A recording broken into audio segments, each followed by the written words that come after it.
Today we'll start on how to look into the session flow, right? How a session table builds up, how to troubleshoot based on sessions, and see which path a traffic is taking. For example, the customer is using Facebook, the customer is doing ping. How do you understand out of which WAN link the path is going through? So all these things is captured in the session table, and then we will be checking on how to check for phase 1, phase 2 IC, and what are the minimalistic port numbers which a customer should allow if the CP is sitting behind a NAT. Then we are going to go through how the route propagation works, different layers of routes in SD-WAN, IPv4, VPN v4, how do you receive the routes and how is it getting installed. And we have also discussed about how we will manipulate the routes. We define a policy on 3 parameters. First we define a global level config, then you go into the peer group level, then you go into the peer level. And the steps taken is, first you define a prefix list, then you attach that prefix list to a policy. In that policy you define the parameters, which is basically LP, MED, and then you apply that group policy to the neighbor. Okay. So this is what we discussed yesterday. So what we'll do now, I'll start with point number 2, route propagation. So if I do show interface brief on any router, right? So I will see multiple VRs getting created, right? So I have my LAN VR. So in a router, you will have multiple virtual routers and VRFs. So control VR will be the place where you have the L3 VPN. LAN VR and transport VR will have IPv4 routes. Right? So how do you segregate and see the broad side view? Right? So think you have a RR, and then you have your edge routers, right? So you maintain an MPBGP table here. So you maintain a VPN v4 neighborship with your PE routers, right? Now similarly, this MPBGP is maintained in the SD-WAN in the control VR controllers. Right? So now the reachability from the RR to the PE is via IGP. Similarly, you need reachability from the tunnel interface to the controller. So that's why you have transport VR. So now, what kind of information is propagated in the control VR? So control VR majorly downloads 2 types of routes. So one is L3 VPN, the other one is IPv4. So if you ask why IPv4, so we have our head-end components deployed, right? So we have director, controller, analytics, and only controller gives the info to the host, to the edge device. Right? So we have our WAN VR, we have our control VR, and then we have LAN VR. Right? So it connects to the control. Now, all these director, controller, and analytics, they have a private segment. Let's assume it's 172.16.0.0/28. Now, once this edge appliance wants to forms an IPsec tunnel to the controller will push this 172 segment to the router. So that's a pure IPv4 route. Okay. Now, there is another location. There is a prefix, say 192.168.50.0/24. It is learned in the LAN VR. This information is captured from IPv4 and made into an L3 VPN route, and it is propagated to the controller. Now this information is again relayed back to the edge device. So this is a L3 VPN route. Till this layer, this is a L3 VPN route. Then there is an RD/RT lookup. Then this is given to the LAN VR. Similar of what happens in the P router. You receive the route in your VPN v4 table. RD/RT is looked up. It is given to the IPVRF. Similar, it happens. Now, if I want to look up a route in the LAN VR for 192.168.50.0, it is going to show me that this particular next hop is behind this tunnel interface, which is TVI, your ESP TVI. So basically there are two TVIs in SD-WAN router, which is used for control communication, which is TVI 0 bar 4 and TVI 0 bar 5. Okay. The remaining TVIs are used for different purposes. Okay. But for control communication, we use TVI 0 bar 4, 0 bar 5 and PTVI. So there are different names and different, as you know, there are different naming conventions in interface naming convention in SD-WAN. So one is VNI, Virtual Network Interface. Then we have TVI, Tunnel Virtual Interface, and then we have PTVI, which is Pseudo Tunnel Virtual Interface. Right? So imagine TVI as a loopback, which is used for forming IPsec between the spoke and the controller. Right? And once that IPsec is up, there is a pseudo tunnel interface which comes up, and it states that okay, my control communication is up. That is your PTVI. If your IPsec is down, your PTVI will be down. Okay. If your IC is down, your PTVI will be down. So that is the identifier. Okay. So coming to how do we see the routes? The command to check the routes is show route table L3 VPN unicast receive protocol BGP. Since I have two controllers, it's showing me two PTVIs. If I want to see a specific route, I can just select which router is gonna from where I'm gonna receive this route. So that's 10.164.1 neighbor address.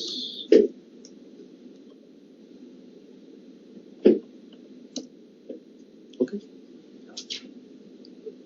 So it looks similar to L3 VPN table, right? So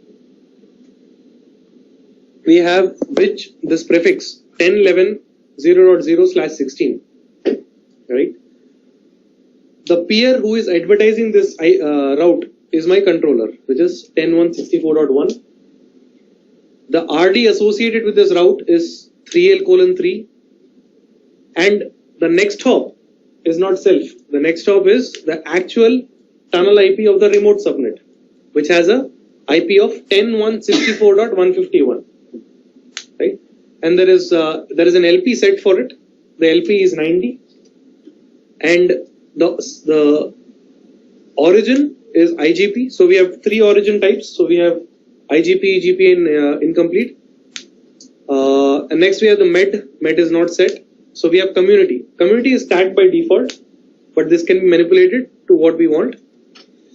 And then we have the extended community, which is the RT, which is basically the target 3L:3 and preferences default. Okay, so this is what is being received from the controller for different prefixes. If you see below, you will see that the 10.164.151 is the same subnet which is announcing another prefix as well, right? So it's going to increment it. Now, how you will see the advertising one is just advertising protocol BGP. So you're advertising a default route, and the local IP of your box is 10.164.101, and the LP associated with this route is 110. So this is on the overlay. So you're advertising your route from the branch to your controller to all the branches via this overlay. Okay. Now for checking for a IPv4 route, show route routing instance CIPLA LAN VR. Right. If you see the routing table over here, as I told, it's going to show you the ESP tunnel interface. So there are two tunnel interfaces. One is VXLAN and one is ESP. The next hop is always associated with ESP. It is not associated with VXLAN. If it is 10.0.64.site ID, it is VXLAN. If it is 10.1 oh sorry, 10, yeah, 10.164.108, it's an ESP. So there's a naming convention which you can refer to. Right. So this is how you check what is the active route installed. So these are the received routes from my remote subnet. So what are my local routes? So you can scroll down. If I have a BGP neighbor, it's going to come up, or it's just going to be like. So in my LAN, I do not have any BGP table, so it's just a connected route, right? And there is a static subnet defined. That's it. So this is how you check the IPv4 routing table. Similar goes for the transport.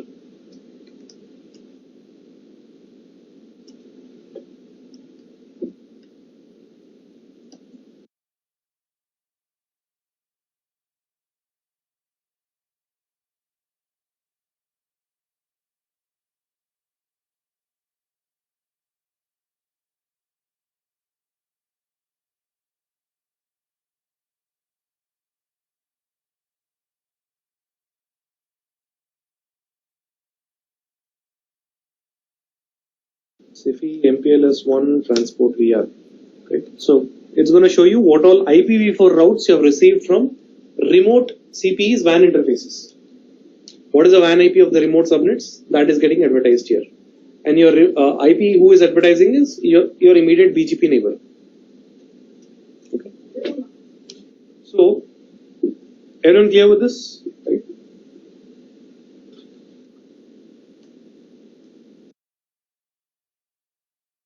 So let's see how a session table is built up. The command to check is show org name session brief.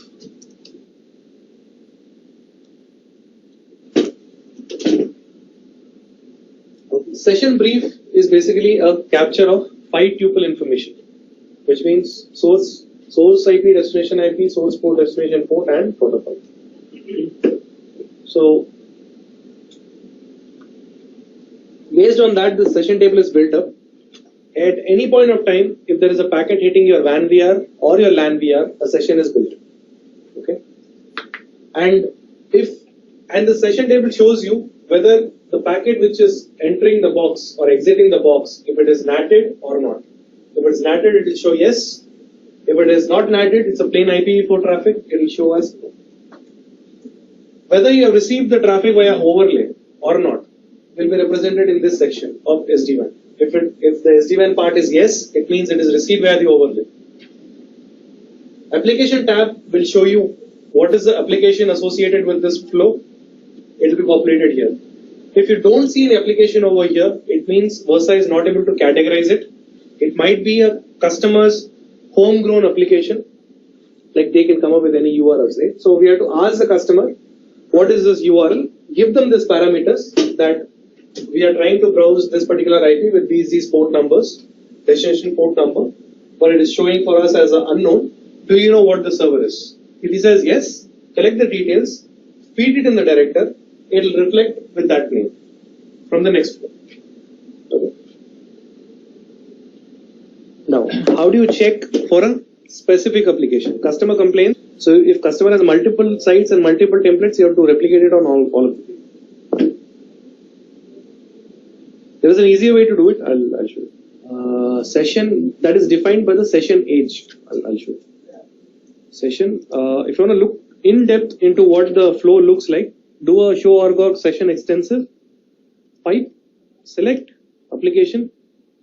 I will say Office 365.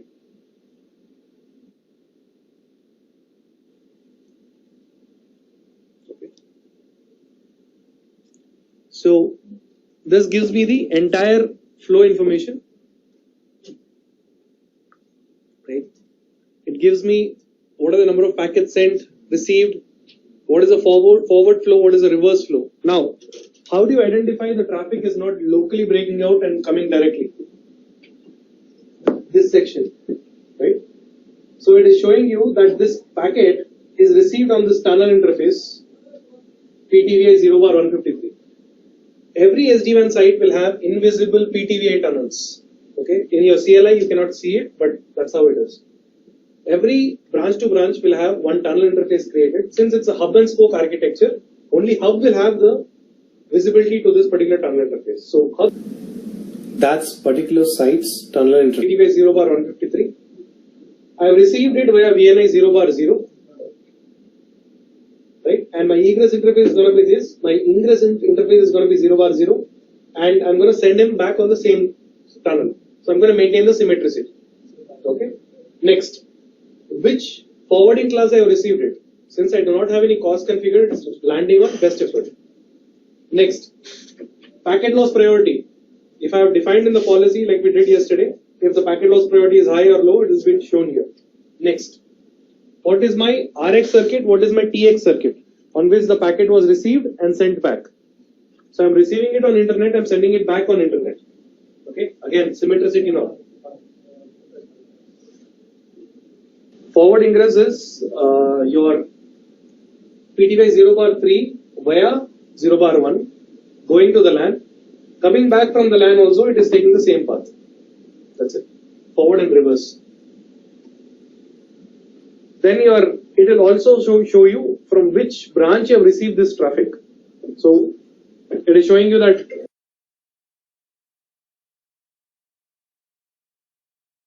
circuit from the remote branch, there are multiple links. There are MPLS, there is internet. It has chosen internet link to forward the traffic to this side. Right? And from the remote branch, what all link number it took for you to troubleshoot, right?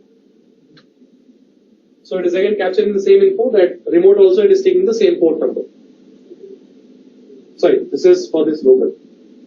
And yeah, so there is if there is an if you wrote an SD-WAN rule stating the O365 traffic should only take internet, or it should take O365, or it should take only the internet path, right?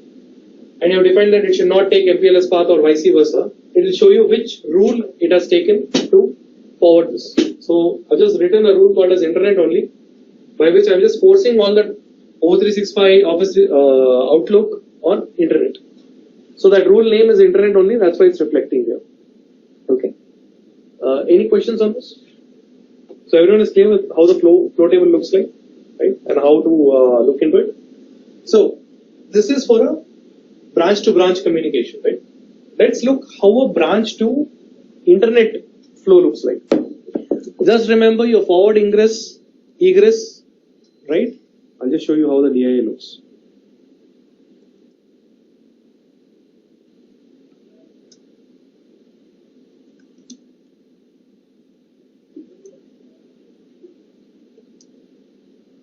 Right, so this is a typical example of complete internet-based solution, where we have delivered two internet links, right? And let's see. So since it has two internet links, and remember I told you if you enable the load balance, it's going to load balance the default route, right? So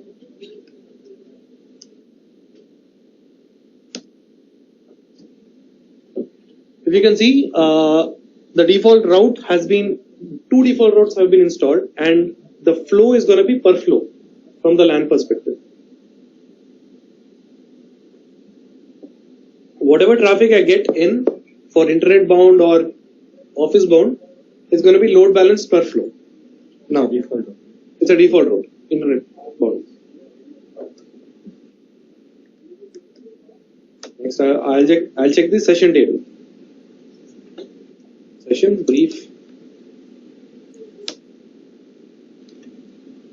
So if you can see right now, the source IP is private and the destination IP is public, and you see the NATed table as NATed yes and SD-WAN no. So most of the traffic is internet bound traffic only, right? And we see only a few traffic which is not NATed on top, right? Because there's yeah, so those are just tunnel interfaces. So we don't have any branch to branch traffic in this site. Okay, so we can take any session to troubleshoot this. So, okay, let me take GTalk. Right. So,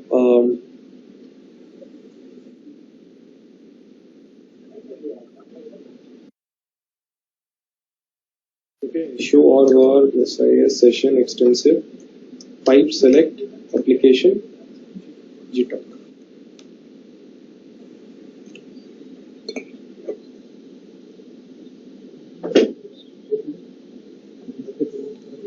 Okay. So here you can see that the same information is captured here, only the natted is yes. And you can also see if there is a PBF enabled, it will show as true. There's a DIA knob which is selected, right? And we have implemented QoS over here. This is showing FCEF, right? And now if you see the forward ingress and forward egress, you'll see the difference. Forward ingress interface is VNI 0/2, which is my LAN interface, right? And my reverse ingress is also 0/100. 0/100 is my LTE port. So this site has one wired link and one LTE link. Wired link is represented by VNI 0/0, 0/1. LTE, which is dongle or SIM card based, is represented by 100. Okay. You can see the forward ingress is 0/2. Reverse ingress is forward egress is 0/100, and reverse is also taking the same path. So now it's an actual physical interface which you are seeing here. Earlier output which you saw was PTVI. So it was a branch bound traffic. This is a local bound traffic. And now you can see here what is my NAT source IP. What is the public IP to which? What is the NAT destination IP to which it's going to go outside? So it's going to maintain the flow table. And we have a default automated. So once we select the DIA knob, I told you there are three things created. There is a logical tunnel interface which is created between WAN and LAN. There is a BGP which is running between the LAN and WAN. And there is also a CGNAT, a NAT rule defined. Basically a PAT. Whatever traffic is coming, PAT with the public IP on the port. So this is the name of that particular rule on which it is getting natted. PAT.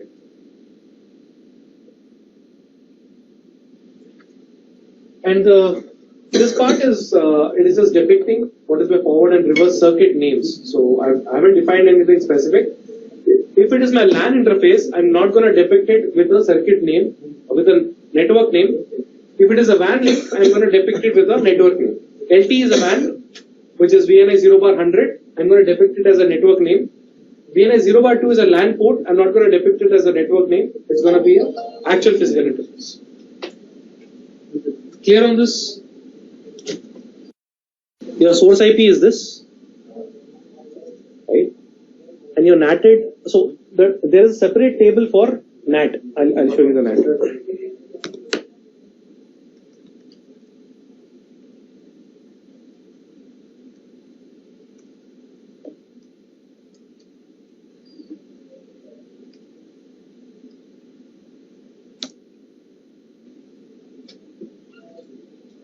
Okay, so this is your NAT table. It is similar to your session table, but here it's going to just show you what is your natted public IP. So VNI 0/100.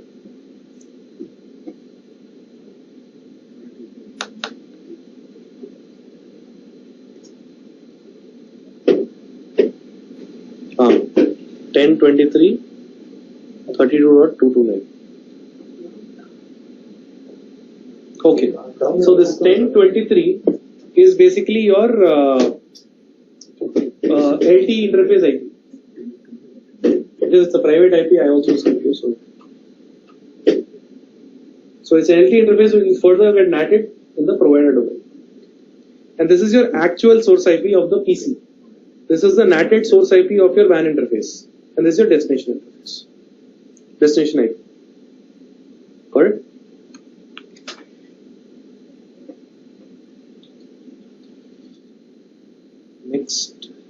Next, how do you check your IPsec status, right?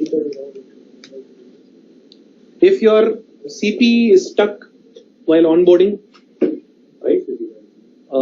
First steps you take is you try to reach the controller's public IP. IP reachability is through, still your IC is failing. How do you troubleshoot that? You type show org services, org name, IPsec, VPN profile. You select the profile name, IKE, history. Okay, so if you see the event 1, it will show you as IKE failed. And there is an error associated with it which shows timeout. You will see timeout in 2 scenarios. Timeout will come when your port is unreachable as well as your CP is unable to communicate with the controller. In 2 situations, it will show as timeout.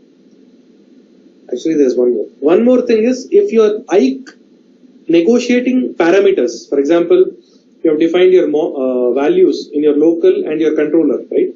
If you have defined AES 128 on your CP and you have defined 256 in your controller, it is not matching. Again, it's not going to do a handshake. Again, you will see a timeout. It will not show you any negotiation error. If you have defined your shared key wrong, it will show you as password authentication failures.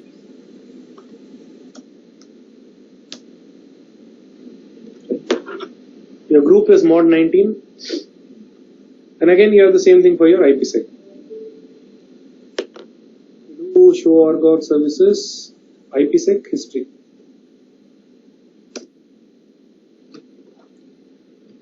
It is going to show you what is your to alter your basically 10.20.146. Remote gateway 10.264.124. 120.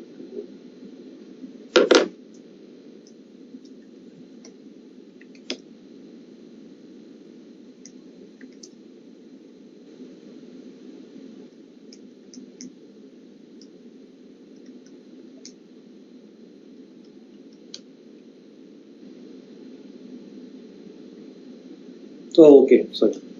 This is basically showing you the remote gateway. This is basically branch-to-branch tunnels. So you have a tunnel interface with your controller 10.2.0.1, then to your remote peer. So all these are your remote peers IP. So if your IPsec is failing, it will be represented here. And again, you have to check the same parameters, whether the specific port numbers 500, 4500, and 4790, which is the UDP, it is allowed or not. Next, how do you check if your propagated, your locally learned private to public IP mapping is correct or not? Right? So you do a show org SIS, SD-WAN detail. You can select a particular site. For example, you have an issue that customer is saying, okay, everything is fine on my side, but you are not able to reach that site. Right? So you select and see if that site is propagating its NATed information outside. Because what will happen, every CPE will have a NAT information. That NAT information is captured by the controller and propagated to all the remaining sites. So you enforce this command to check it. If you want to check it for your local site, you just select it. So I'll just check for Chandigarh. Okay. So this information will give you the local site info. If there is a security association available, yes. My local secure tunnel info, which is my IPsec. My plain text tunnel info, my VXLAN. Okay, what is my local? Right? I'm just checking for local. And what all links do I have? I have WAN links, LTE, and internet. And these are my private IP on the first line.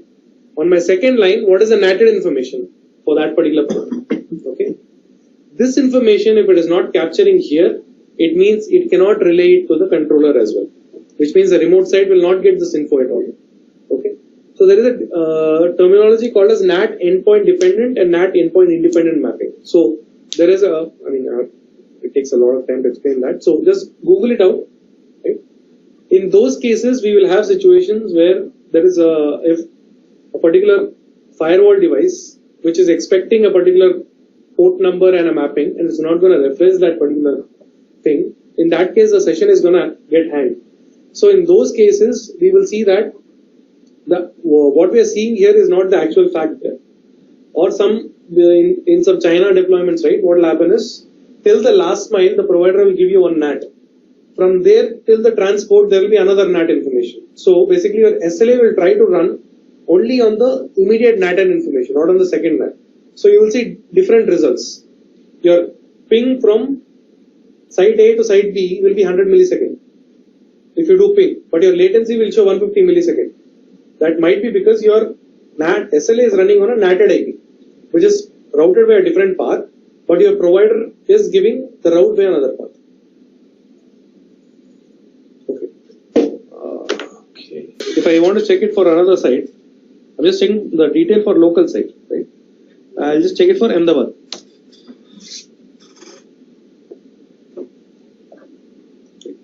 It'll show you the associated tunnels with it. It's going to show you what is the site information, how many links that site has, and what is the NATed IP of that site. If it's actual public IP or a private IP behind a NAT, it's all going to give you this. So the LAN will not use LAN. Only LAN will use. Yeah, only LAN. In LAN, if you have public IP, you have to log in into the box inside. Routed, if it's a routed subnet on your LAN, log in inside. This is only going to give you WAN information. Next, how do you check what is the SLA between site A and site B? Customer complains, I have intermittent loss, I had a loss at that point of time. How do you troubleshoot? Right? Okay. SLA monitor status.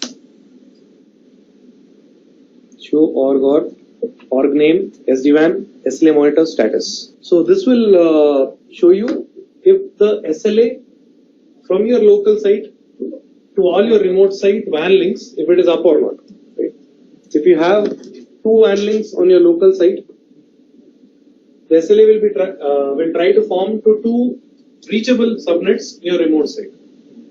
As we discussed yesterday, the transport domain concept. Right?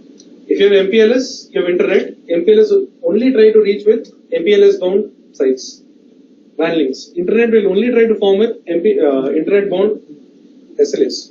Similar status is updated over here. By default, SLA is sent every 2 seconds from each WAN link.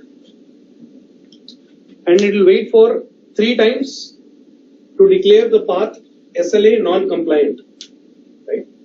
So, whenever you see a scenario where you want to define a rule based on these parameters, always remember the SLA interval is 2 seconds and multiplier 3. So in 6 seconds plus there is an SD-WAN rule called as SD-WAN recompute timer, which is 10 seconds minimum. 10 seconds is a minimum, you cannot go beyond it. So within 10 seconds, a customer's application will be redirected to the compliant path. So if you have 2 links, MPLS and internet, if internet is non-compliant, traffic will be shifted to internet path. So did we complete SD-WAN rules yesterday? Alright. So people are clear with this. And here the sections: adaptive monitoring, connection state, flap time, last flap time. Right. So this is self-explanatory. Local WAN, remote WAN, that's right. Adaptive monitoring is a concept where if a site is not sending any data, right, so there is no point in monitoring the SLA for that. Right? So there's an inbuilt feature which will do a kind of a dampening. It will suppress sending SLA to the site where there is no active data traffic. So if there is no data traffic, it will be set to the suspend state. If there is active data traffic between the site, it will be in active state. Okay. And in suspend retry is it will try to come out of the suspend retry and try to send a probe to that site and see if there is data traffic. It goes on for 60 seconds till it declares itself as down and it will go back to suspend state. Okay. And the last flap time will show you at what time in how many hours or minutes the SLA to the site was flapped. So this will be helpful for troubleshooting link down, link flap. Now, how do you see the metrics? Right? What is the latency, jitter, and loss? So this also you are seeing in the control. appliance. Controller is only for deployment. Once deployment is done, forget about controller. It's all intelligence is on the branch. Intelligence is relayed by the controller, but intelligence is local on the branch. So it will have the SMS to all the branches. Yes, controller will have controller and CPU. If you see here, all these are branch nodes. It's a full mesh deployment. You have SLA with your controller as well. That is VCIND Chennai and VCIND Mumbai. So you have SLA. For specific for controllers, there is no adaptive monitoring enabled because we always need SLA up with the controller. Okay. So that's why you see there disabled. Okay. And SLA interval to the controller is 10 times every 10 seconds once. Wait time is 30 seconds. It will wait to declare this controller is down. Okay. So you will come up with customer will ask what will happen if both your head and fins. If your control pin is down. So SD-WAN CP can withstand up to 8 hours by default and maintain its RIB table and do active data forwarding. After 8 hours, it will flush. So similar, so basically it is once your control component is down, which is IPsec and BGP with your controller is down, right? So it will wait for 8 hours. After 8 hours, it will flush off. That's a complete outage. Till 8 hours, it will stay. Next, how do you check the performance?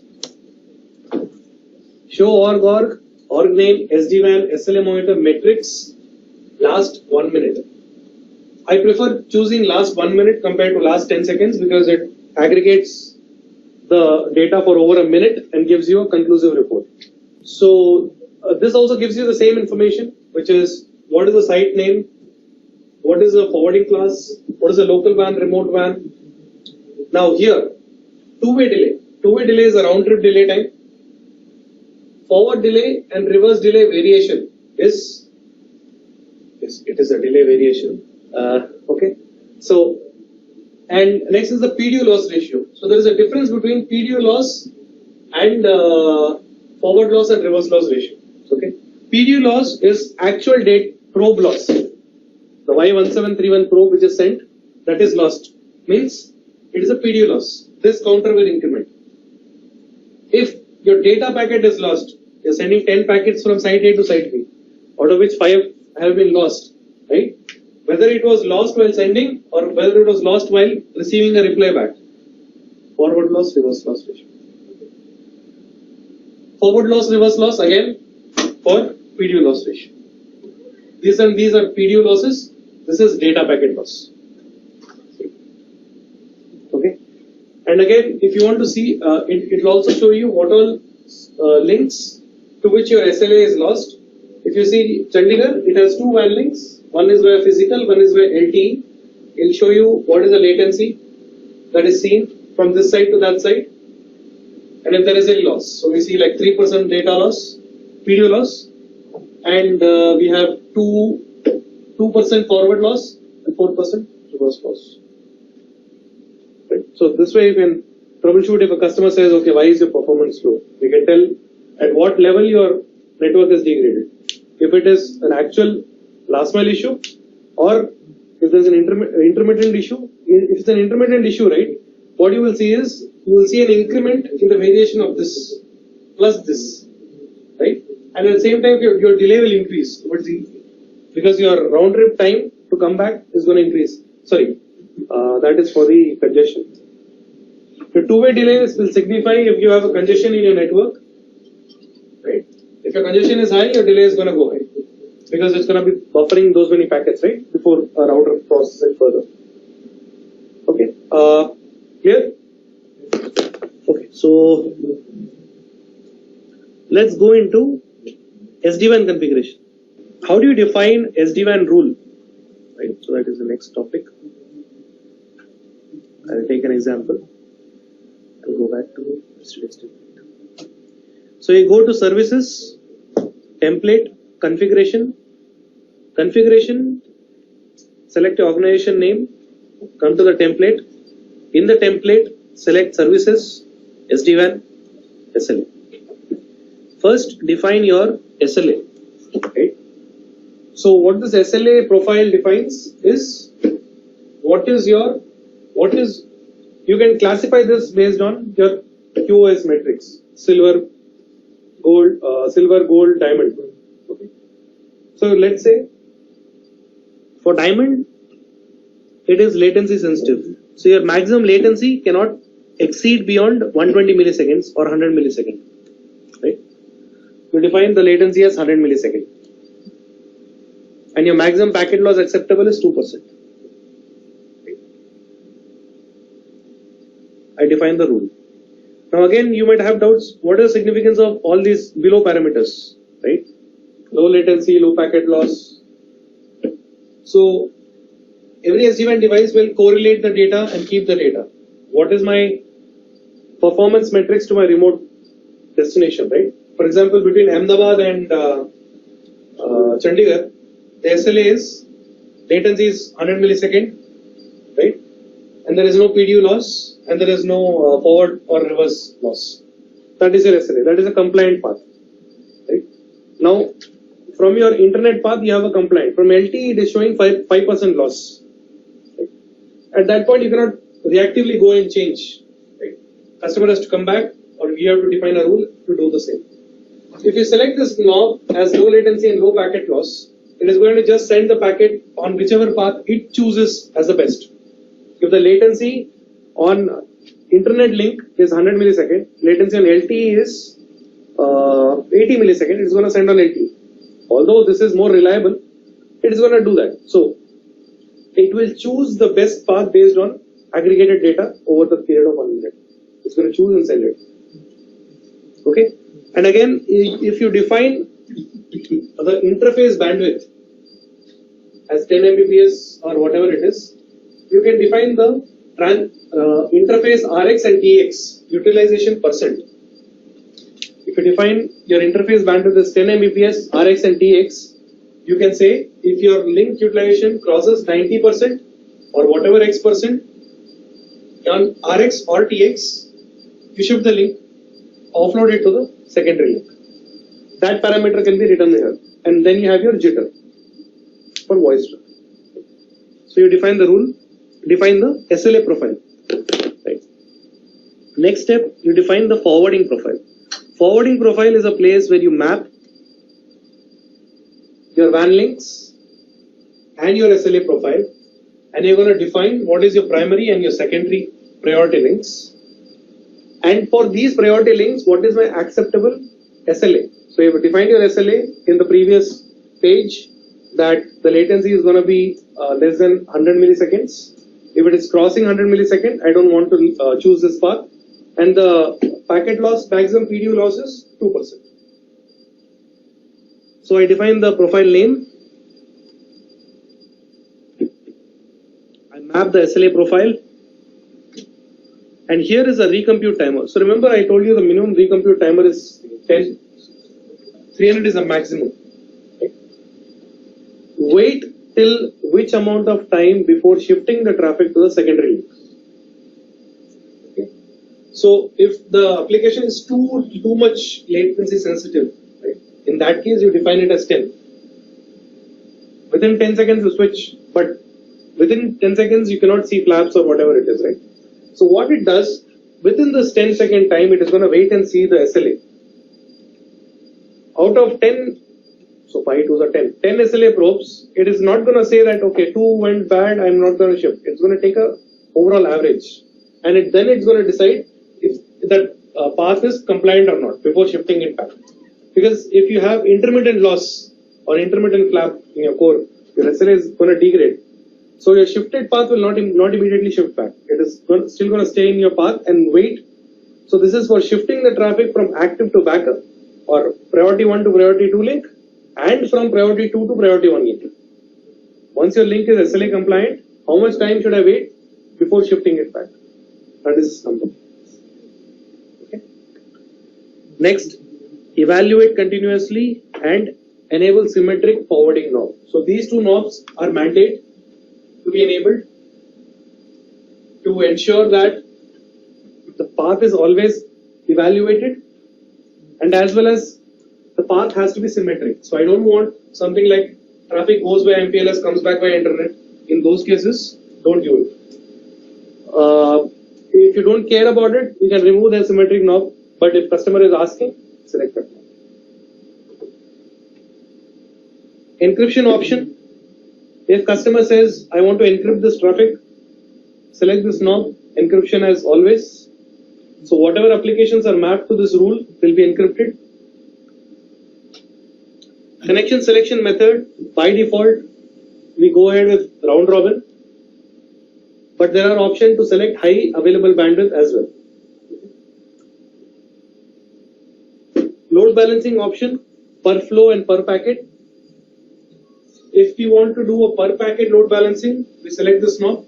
If you are doing per flow, we'll do this. Per flow is will not wait and rearrange the packet. Per packet will wait and rearrange the packet before sending it. Per packet, yes. Depends on underlay transport. So if you have one path, as I told, 100 millisecond, other path is 80. So whatever is coming by 80, you wait till that time to. Everything in Versa, if you see, other solutions in this one, it gives you more flexibility. If you want, you do it. If you don't want, don't do it. That's it. So by default, it is enabled. I didn't click it.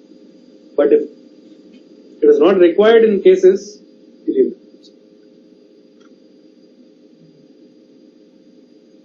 Next, you jump to circuit priority. Right. So we have priorities 1 to 8. Okay. So if you want to do the active backup load sharing, right, you define first link as a first priority and second link as a second priority. Okay.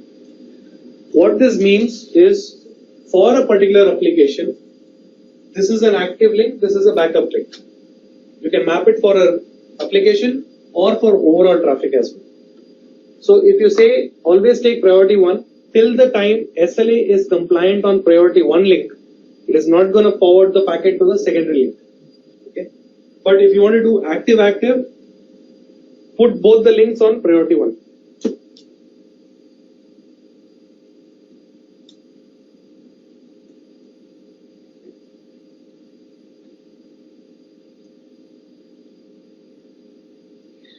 You might ask, what is the significance of remote?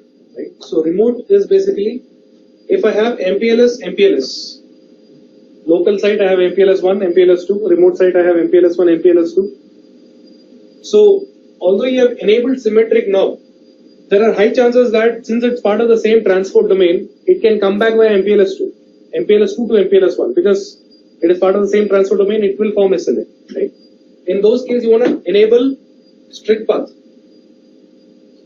That's how you do it. You define NSP2 to NSP2, only then you forward the traffic. I don't want any other path. In that case, you define it. Avoid connections is basically defining which path you don't want to choose.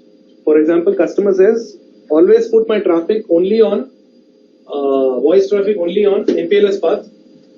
Don't shift it. Much smaller.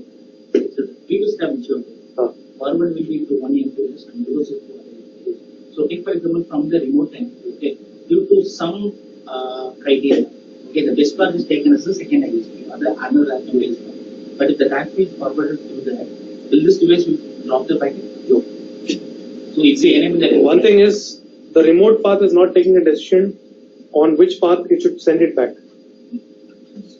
Okay. Unless and until the path is non-compliant. So if your traffic is sent on MPLS 1, it is received on the remote CP, right? It is going to see, it has a symmetric knob enabled. It will try to push the traffic on this path. Unless the time there is latency or whatever the loss is there, right? It's not going to take an intelligent decision to reverse the traffic on this path. But in our most deployments, the primary link is fiber, secondary link is RF. Right? In those cases, in RF link, you might see a better performance sometimes if you have a core flap. Right? In that case, you will see that it is coming back via MPLS 2. In that case, it will send from MPLS 2 to MPLS 2. here if we enable that remote in that option, is that cause any problem? Service impact? No service impact. See, it's a common overlay. Access path might be different, but the path is one, so it's not going to affect you. Right? So you define what is your local circuit name, which you don't want this link to be chosen. For example, customer says don't forward my voice traffic on LT. Select this knob. The traffic will never fail over. It will just drop and die. It will not shift to this link. Click on OK. Next, you define policy. Policy signifies how you route the traffic, how you forward the traffic using policy across various WAN links. Right?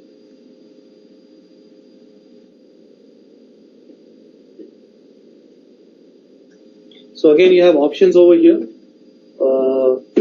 If it's for a particular destination, what is the match criteria? Right? If you want to do it based on source IP, destination IP, or you can move ahead and say if the traffic is for this destination site ID, if it is for a particular DSCP value, and you have applications. Here you have a list of 2500 to 3000 plus application categorization available. Right? So for example, Office 365, I'm defining here. If I don't have an option, so yesterday we went through it, right? We can create the new application, right? And add it over here. Next, we enforce. I have an action as allow or deny the flow, right? So when I say this, if I want to deny this flow, I can do it only for my branch to branch traffic. If customer has a local internet breakout, SD-WAN rule will not apply. SD-WAN rule is only applicable for branch to branch traffic, not for branch to public internet. It doesn't work. Right? So you can selectively choose and say, for example, customer doesn't have diamond tier, right? He only has say silver. In that case, he wants to block a particular application from coming to his DC. You can select it on a local site, deny the flow, it will block. Okay.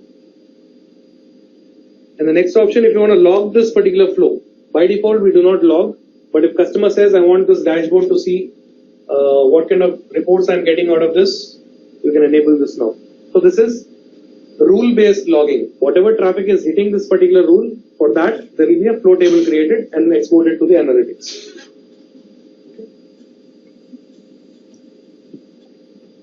So now you have successfully created a rule to match Office 365 and send it on a per flow basis to a DC over NSP1 and NSP2 links, right?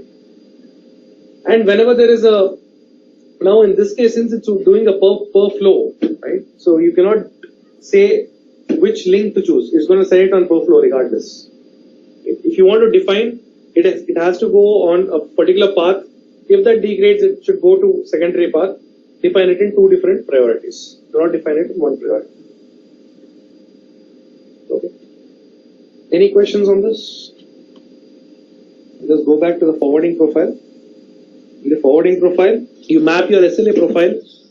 You define the load balancing option as per flow. You define the circuit priorities. Circuit priority, if you define it in one rule, it is doing per flow.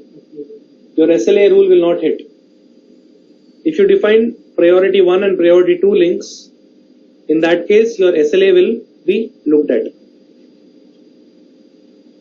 So, and again, in that case your first link, the first priority should not have 2 links, it should only have 1 link. So if your first priority link is preferred, traffic is forwarded on that path. Once it's non-compliant, it will be shifted to LT. That is what the rule says. In similar combinations, you can have 8 combinations max. And at one point of time, at any point of time, a CP can support up to a maximum of 8 WAN interfaces. But as part of standard deployment, we are only choosing 3 WAN tops. Okay, let's move on. Now, how do you enable security? Right? So by default, if you select secure, advanced secure SD-WAN, your template will not generate security parameters. For that, you have to go into the others tab, go into service nodes, service node group, enable the service next generation firewall.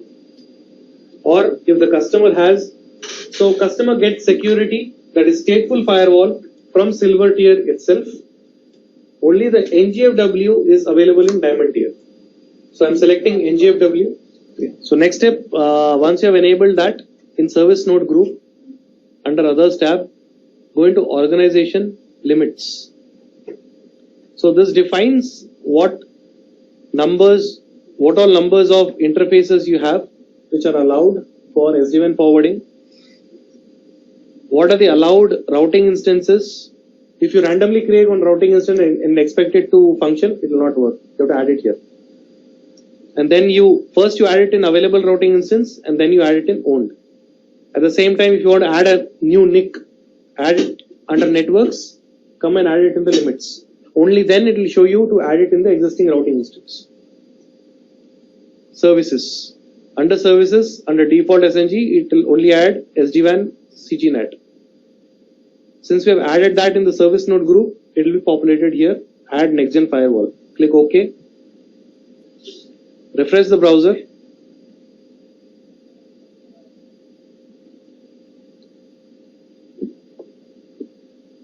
Go to services tab. You'll see next gen firewall tab activated. Okay. Now, the only difference between stateful firewall and NGFW is stateful firewall will only have features like DOS and security tab enabled. Okay. Under security tab, it will only have option to define L3, L4 parameters and not L7. NGFW will give you L7, similar to your app cost profile, right? So we had DSCP and IV mapping, and once you go to app cost, you have L7 mapping. Right. So as first step, define an access policy. So there's a default name. So you will always have one policy and multiple rules. Right. So you get a requirement from customer to enable URL filtering. Right.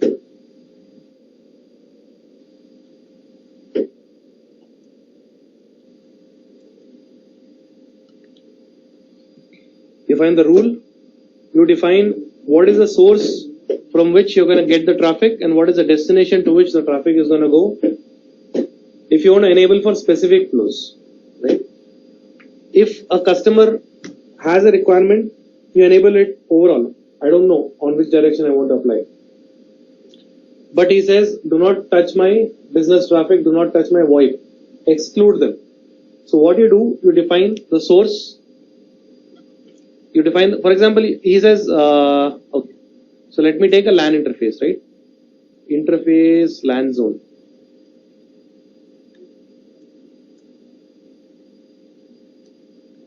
Interface LAN zone. And from interface zone PTVI. PTVI is basically my traffic from LAN to tunnel, my overlay. Right? And any traffic from my PTVI, source zone, destination zone. And if my destination zone is going to be interface LAN, right? In that case, allow. Action, allow, click OK. So now it is only going to allow a flow which is overlay, and it's going to deny all other flows because there is no default accept. Default is reject. Add a second term. 2. Now customer says, now whatever traffic is going, I don't care the direction. If it is matching any content matched above,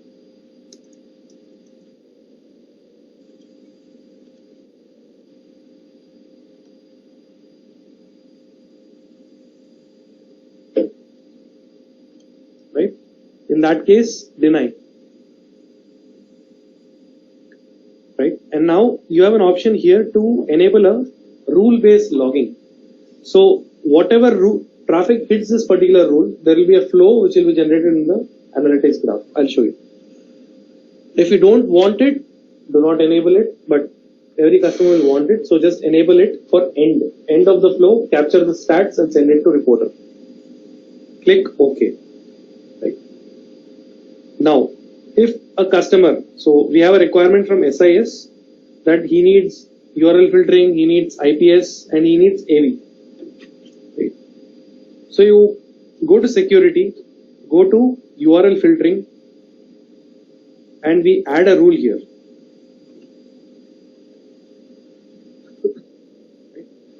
So do not define any default action here, because the default action we will be defining it on a rule. Right. Now we can basically match a particular pattern like Google **, anything block, pattern match for blacklist, similar for whitelist. Then we have category based action. Category based action, you have to add a rule. Rule 1. If a customer says allow only these particular categories, news and media, social network. Okay. You allow this, click on OK.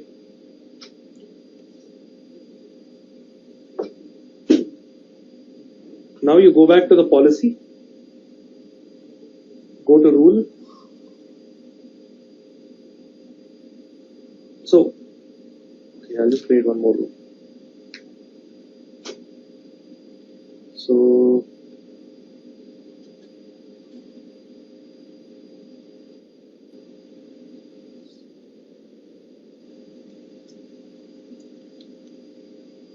okay, here you don't select anything. Go to enforce. You select in the action tab. If you select apply security profile, all these tabs will be activated. Here you can select URL filtering. Click URL rule. So the rule which you have defined in that particular section will get updated here. At the same time, antivirus you can enable. You have a predefined antivirus section where you can define AV rule 1. You want to match the traffic on upload or download or both, and action is deny, and you can define the file types. So there are close to 24 file types available. If you know which file type customer wants, select that file type. If you don't know, select any. Enable for protocols. So on all these protocols, AV is supported. So as you're aware, there are different types of AVs. So there is network based AVs, host based AVs, right? So this is a network based AV.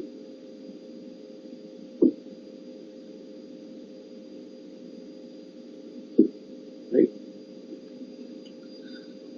And then if you want to log this profile, enable logging, click on OK. So now you have successfully enabled a URL filtering rule and an AV rule. For enabling IDS IPS, select vulnerability profile, select. Over here, Versa recommended profile. So this has a CVSS, which is basically the threat perception record signature from CVSS score 6 through 10. Okay.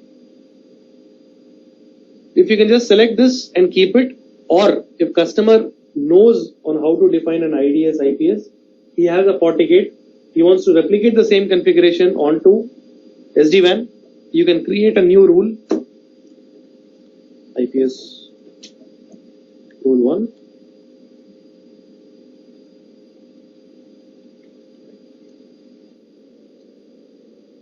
Now, CVE. What is CVE? CVE is nothing but the record for that particular vulnerability in that particular year which was recorded.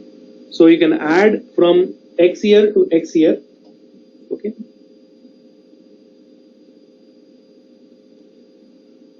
Now, signature set can be predefined signatures because it's I haven't explored user defined, so let me select as predefined. And then you have various options over here. What is the CVSS score that you want to filter out? As I told, the CVSS score is from 1 to 10, right? And Versa recommended profile is from 6 to 10. So you can select, if customer knows this, you can ask and feed it. And then we have the OS and product type. If you want to define, otherwise move to application. And for what particular application you want to enforce this particular traffic. So there is a list of applications on which this can be enabled, like SAP, Oracle, etc. Reference severity. If you know the severity for a particular reference type, right? It can be defined, but I would say for day one, do not do anything. Select minimalistic things. If customer doesn't know that, go ahead and select what is predefined. Okay. Here you have a predefined signature for URL filtering as well. Like for example, there is block adult, games, adult and ads, mail communication, or block all. The customer doesn't want to give an right. Similarly, for vulnerability profile, there is malware profile, there is Versa recommended profile, there is attack and anomaly. Attack will basically block any upload or download. So because it doesn't know the anomaly is right or wrong. So it is basically a crude rule to be applied. Versa recommended profile is minimalist. It is not minimalistic. Basically, it has a threat perception, but at the same time, it knows what kind of anomalies to be looking into. Okay. You enable it, and then you go ahead and click on OK. Now move this traffic. Again, as I told yesterday, we have option to move the rule up or down. Right? So your first rule looked up is to allow spoke to spoke traffic. Then to intercept your spoke to any traffic. If like DIA, it can be DIA or branch to branch. If it matches anything like this, it's going to block. So this is your security. Okay. Now, how do you block ports? Right. So within the same rule, you have option to define header schedule. Under header schedule, similar to stateful firewall or any firewall rule, you can define a port number to which you want to block. Right? So you can just say block profile.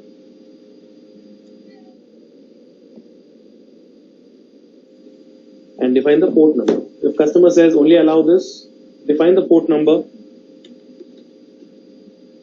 Right? It will get added. So this tab is for selecting IPs and the port numbers. This tab is for selecting application and URL category. And under enforce, we have separate section available for mapping all these onto one rule so that you do not need to define multiple rules. Then click on OK. That's your rule is completed. Okay. Again, one more thing is cloud lookup. Cloud lookup, what happens if there is a particular traffic which is not matching anything that you have defined? Right? Customer is trying to browse a newly created website which you don't know, or even the Versa doesn't. Right? You define the cloud lookup option to no predefined match. Right? As I told, Versa has a list of 2,500 to 3,000 set of applications and URL categories. So if that URL category is not matching, it doesn't know. It cannot categorize it. If you enable cloud lookup and select the match type as HTTP host URL, and you have to define a source NAT pool so that there is a DNS name, it will look up and it will ask the cloud that, okay, do you know this IP? What is the reputation of this particular IP? Is this reputation good or bad? Should I allow it? That particular cloud domain will respond back to this particular Versa CP and it will enforce action. For that, domain name resolution in the WAN, you have to define the DNS and the NAT pool. So you define a source NAT, SNAT rule 1. You define routing instance. Say what is your, on whichever link that particular public IP can be resolvable, public domain can be resolvable. Select your egress network. Click. Done. Let's look into the analytics.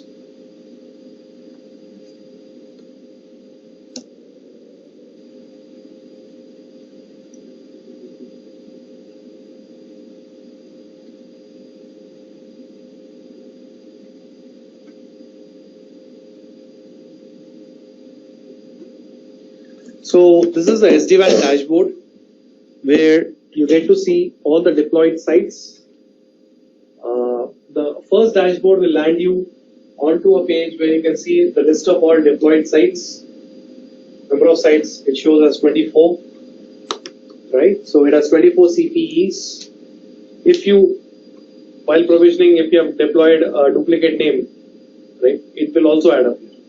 So if you have 22, by mistake you deployed and you recreated, it will get added here. We have option to go ahead and delete the duplicate name. So the first tab will show you the list of the sites which are top consuming the bandwidth.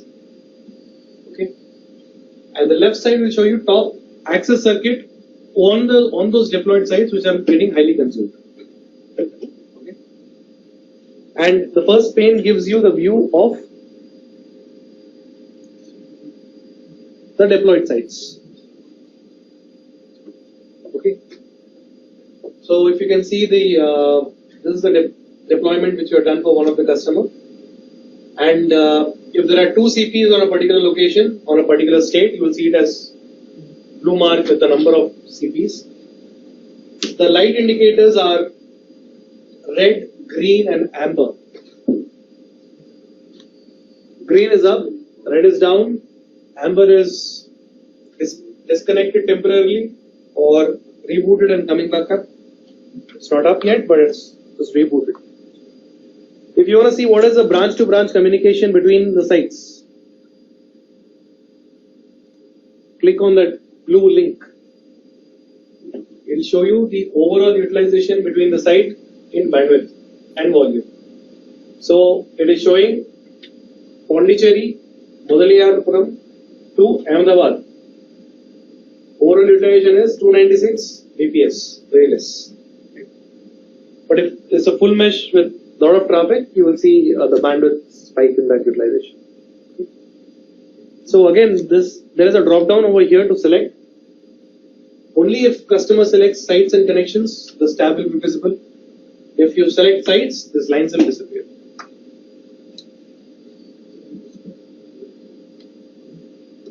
Okay. Next. How to get a glance of all the deployed sites usage. But it's only going to see, as you will come up with questions like, why am I not seeing all the 100 sites which are deployed? It doesn't come, right? Because it is not your standard reporting platform. It only gives you a trend in the usage. So it's only going to give you top 5.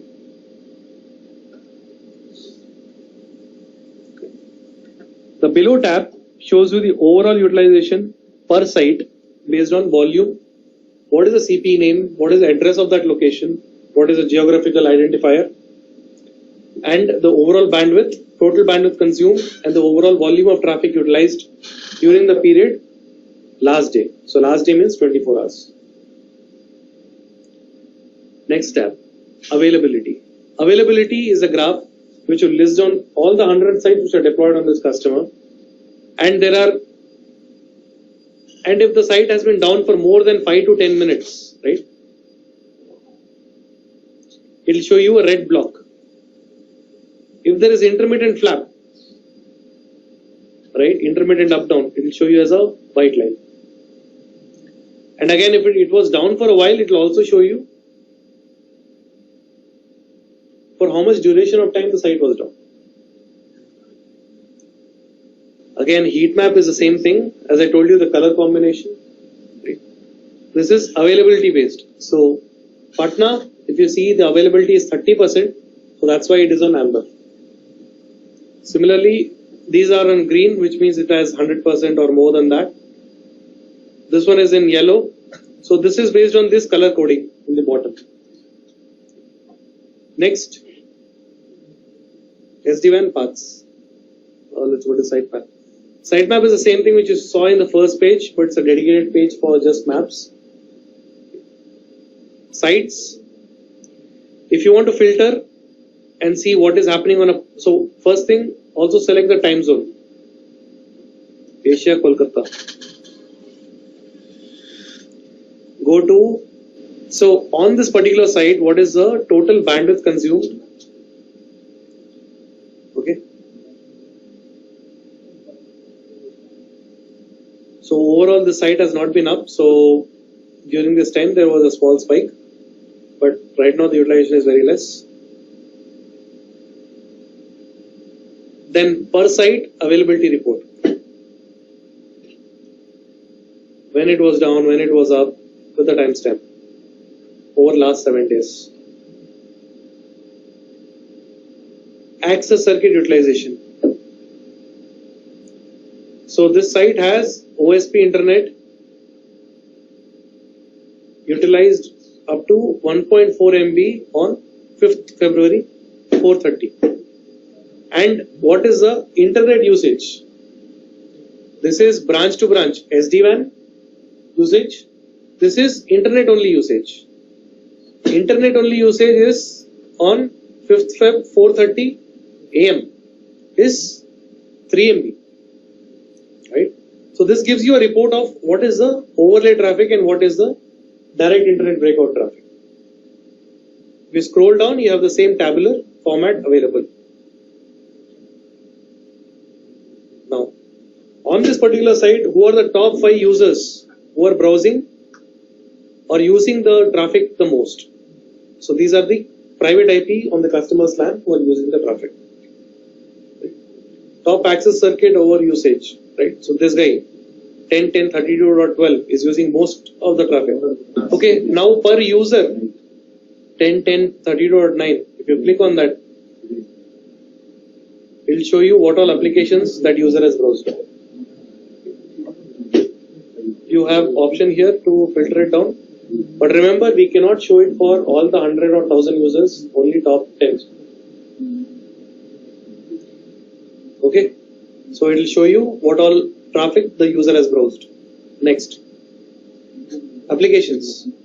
This application is conclusive of what all traffic was browsed and what all applications were used using the links LTE and internet. Okay, you have also an option to filter and see on which WAN link these applications are utilized. If you select LTE applications, it will show you on LTE link what all applications have been used. Similarly for the other links.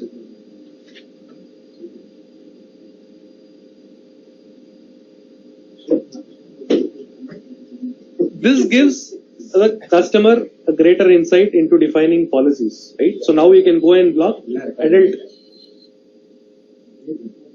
right? Now, next, if you have defined an SD-WAN rule, the number of rules and the number of rule hit counts will be shown here. Right? And from this rule to what all remote site this rule has been applicable, that will be shown here. If you had seen SLA violation, it will be populated here. There have been no SLA violations, so it's not populated. So in bottom you have the table to see what all applications have been browsed and what is the overall duration of time till which that particular application was being used.